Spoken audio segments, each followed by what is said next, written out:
Hello students, आज की video में मैं उन मिस्टेक्स के ऊपर डिस्कशन करने वाला हूं जिन मिस्टेक्स को आपको नहीं करना है, अदरवाइज आप भी अपना डीयू में एडमिशन के लिए फॉर्म रिजेक्ट करा सकते हो। जी सही सुना आपने कि आपको कुछ ऐसी गलतियां हैं जिनको अवॉइड करना है अपने सिलेक्शन के प्रोसीजर में। ठीक है, पहले हमने क्या टॉपिक हमारा, कैसे होते हैं स्टूडेंट्स की एडमिशन के चांसेस कम, या फिर स्टूडेंट्स कैसे एडमिशन से बाहर होते हैं अपने रेस में। ठीक है, तो हम लोग डिस्कशन स्टार्ट करते हैं अपना पिछले साल के डेटा से। देखो इस बार क्या हुआ है, आपका CUET 2024 के लिए रजिस्ट्रेशन कितने हुए आपके, लगभग 13 लाख प्लस। ठीक है, एग्जाम कितने ने दिया, 8 लाख टू 10 लाख, यानी कि यहाँ पर आप लोग देख सकते हो डायरेक्ट आपके 3 to 4 लाख का कॉम्पिटिशन आपका क्या हो गया, लो हो गया। अब ये कुछ भी इशू हो सकते हैं, ये मोटिवेशन भी हो सकता है या फिर मजे में फॉर्म भर दिया हो, ठीक है, कुछ भी हो सकता है ये। ठीक है, CS फॉर्म को फिल कितनों ने किया, यानी कि CS का जो फेज 1 है उसका फॉर्म अभी तक कितने बच्चों ने फॉर्म फिल किया अभी तक, 2 लाख प्लस, यानी कि सीधा आपको 6 to 7 लाख का डिफरेंस आपको यहाँ पर देखने को मिल सकता है। अब ये कुछ भी हो सकता है, उनका मोटिवेशन ही डाउन हो, मार्क्स कम आए हो तो सोच रहे हो हमारा एडमिशन होगा कि नहीं होगा, तो हम लोग क्यों पैसे बर्बाद करें।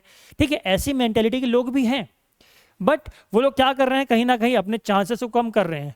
तो ये डेटा तो आपके लिए था। अब स्टूडेंट्स गलतियां कौन सी कर रहे हैं, हम लोग उनकी बात करते हैं। देखो पहली गलती जो स्टूडेंट करते हैं, क्या, रॉन्ग सब्जेक्ट सिलेक्शन। डीयू ने अपने ऑफिशियल बुलेटिन में चिल्ला चिल्ला के बता रखा था कि आपको सब्जेक्ट मैपिंग के दौरान ढंग से जो क्लास 12th में पढ़े सब्जेक्ट्स और जो आपने CUET एग्जाम में दिए हैं उनकी मैपिंग करनी पड़ेगी। अब स्टूडेंट्स ने क्या किया है, कई स्टूडेंट्स फिल करते हैं अपने स्ट्रीम चेंज करके फॉर्म्स को। मान लो कोई आर्ट्स का स्टूडेंट है, वो साइंस के कोर्स में एडमिशन कैसे ले सकता है, या फिर आर्ट्स का स्टूडेंट कॉमर्स के स्ट्रीम में एडमिशन कैसे ले सकता है। तो यहीं पर वो क्या करता है, अपना फॉर्म रिजेक्ट करा देता है। ये भी एक कॉज बनता है आपका अपने फॉर्म को रिजेक्ट कराने का। तो आपको रॉन्ग सब्जेक्ट सिलेक्शन नहीं करना है। नेक्स्ट थिंग, CSAS का जो पोर्टल है फेज 1 का, उसमें आपके इशू आते हैं क्या, जैसे इश्यू ऑफ डॉक्यूमेंट्स। अब भाई डीयू ने आपको बोला है कि आपके पास अगर रिजर्वेशन है या फिर ECA है तो आप उसका फायदा उठाइए, बाकायदा बशर्ते आपके पास होना चाहिए आपका लीगल डॉक्यूमेंट। स्टूडेंट्स क्या कर रहे हैं, स्टूडेंट्स कई लोग तो फेक डॉक्यूमेंट्स अपलोड कर रहे हैं, फेक डॉक्यूमेंट्स। अब फेक डॉक्यूमेंट्स आप अपने, देखो अपने दोस्तों की नज़रों से बच सकते हो, अपने माता पिता की नज़रों से बच सकते हो, बट आप डीयू की नज़रों से नहीं बच पाओगे। जिन्होंने भी फेक डॉक्यूमेंट्स अपलोड किए हैं उनके चांसेस हैं कि उनका फॉर्म रिजेक्ट हो जाए। ठीक है, अगर पकड़ेगा तो तुरंत आपका फॉर्म क्या कर दिया जाएगा, रिजेक्ट कर दिया जाएगा। अब कई सारे स्टूडेंट्स रॉन्ग डॉक्यूमेंट्स को अपलोड कर रहे हैं, ये भी इशू है आपका। मेरे पास कल ही एक स्टूडेंट का मैसेज आया कि भैया मैंने गलती से अपना रॉन्ग डॉक्यूमेंट अपलोड कर दिया है, क्या मेरा फॉर्म रिजेक्ट होगा। भाई देखो, आपका फॉर्म रिजेक्ट होगा या फिर एक्सेप्ट होगा, ये डिपेंड करता है कॉलेज टू कॉलेज, यानी कि कौन सा कॉलेज कितना स्ट्रिक्ट है डॉक्यूमेंट्स को लेकर और कौन सा कॉलेज कितनी आपको लॉयल्टी दे रहा है, ये डिपेंड करता है कॉलेज के ऊपर। ठीक है, अगर कॉलेज रिजेक्ट कर रहा है तो आपके पास कोई चांस नहीं होगा उसको एक्सेप्ट करवाने का, क्योंकि कॉलेज ने आपका फॉर्म क्या कर दिया, रिजेक्ट कर दिया, और रिजेक्ट होते हैं। ठीक है, तो आप लोग सही डॉक्यूमेंट्स को अपलोड करें, अभी भी टाइम है आपके पास। ठीक है, 2-3 दिन का जितना भी टाइम आपके पास, आप लोग सही डॉक्यूमेंट्स जो आपके लीगल डॉक्यूमेंट्स हैं उनको अपलोड कर दें। अदरवाइज अगर आपके मार्क्स अच्छे हैं तो आप लोग जनरल के साथ भी जा सकते हैं। ठीक है, बट मैं कहूंगा कि आपको फेक डॉक्यूमेंट्स को या फिर रॉन्ग डॉक्यूमेंट्स को अपलोड नहीं करना है, बिकॉज इसमें चांसेस हैं कि आपके फॉर्म रिजेक्ट हो जाए। मैं कंफर्म नहीं कर रहा हूं कि आपका रिजेक्ट होगा, बट रिजेक्ट होते हैं। पिछले साल कई सारे स्टूडेंट्स के फॉर्म रिजेक्ट हुए थे। ठीक है, नेक्स्ट थिंग आपकी डेट इशू। अब कई लोग इतना मतलब लॉयल हो गए, इतना अपने आप को उन्होंने वो बना लिया, ढीला ढाला सिस्टम करा रहे अपना, कि वो लोग लास्ट डेट तक रुकते हैं।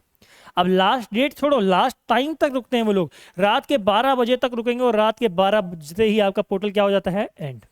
ठीक है, पोर्टल हो जाता है बंद, और बंद होते ही आपके चांसेस हो जाते हैं एडमिशन के लो, बिकॉज दोबारा तो पोर्टल ओपन होता नहीं है।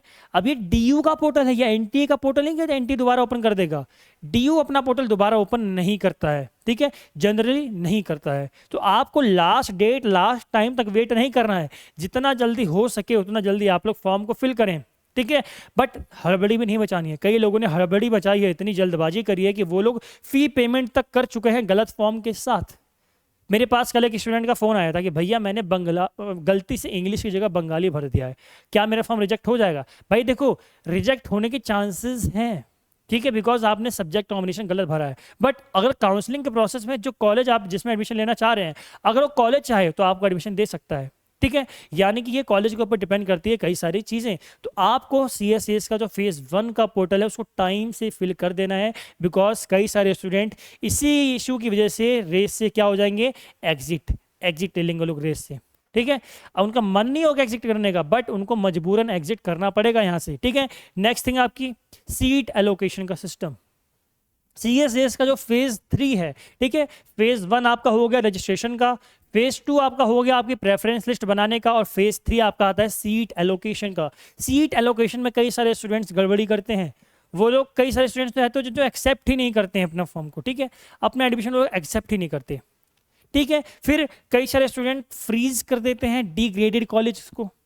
अब कोई भी DU का कॉलेज मेरे अकॉर्डिंग तो इतना लो लेवल का नहीं है, बट हाँ फैकल्टी या फिर फैसिलिटीज कई सारी डिपेंड करती है कॉलेज टू कॉलेज। तो किसी को अगर अच्छे मार्क्स हैं और वो कहीं गंदे, मतलब कोई बुरे कॉलेज में, लो ग्रेड के कॉलेज में अगर फ्रीज कर रहा है, तो वो भी अपने चांसेस क्या कर रहा है, कम कर रहा है। बिकॉज क्या करेगा, वो लो कॉलेज में उसको पढ़ना पड़ेगा, तो उसका जो ड्रीम था, जो अच्छा कॉलेज मिलने का उसका ड्रीम था, वो क्या हो जाएगा, खत्म हो जाएगा वहीं पर। ठीक है, फिर कई सारे स्टूडेंट्स ऐसे होते हैं जो एक्सेप्ट ही नहीं करते हैं। ठीक है, लास्ट तक वेट कर रहे हैं और पीछे की सीटें क्या हो जाती है, फिल, और लास्ट में जाके क्या हो जाते हैं वो लोग, रेस से बाहर।